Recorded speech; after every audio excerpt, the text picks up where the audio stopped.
Bordi keldi yo'qoldi. Aytaymi sababini? Xarajat odamlarni berib qo'ydi adabini. Telefonda gaplashamiz, bahonamiz ob-havo. 4 ta non u yo'l kira bo'lib qolgan muammo.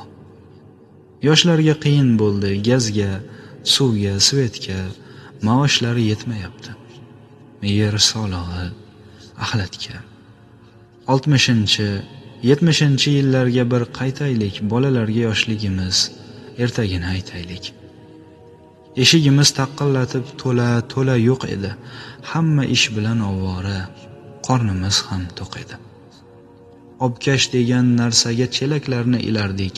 Quduqdan suv tashib kelib, idishni to'ldirardik.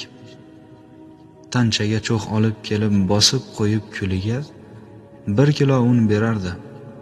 Buxonkani puliga. Hammamizni uyimizda o'choq, tandir bo'lardi.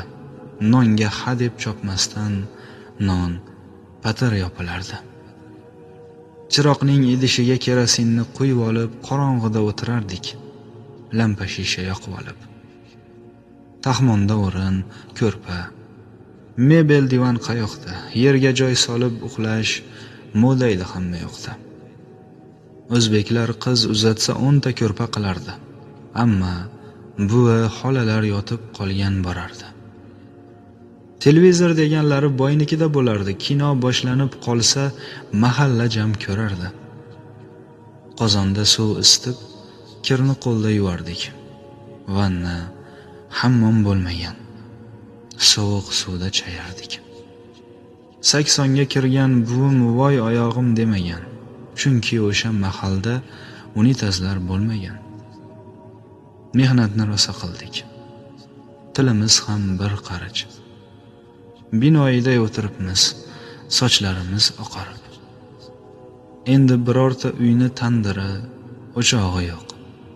Hamma narsa avtomat. Hamma kasal, sog'i yo'q.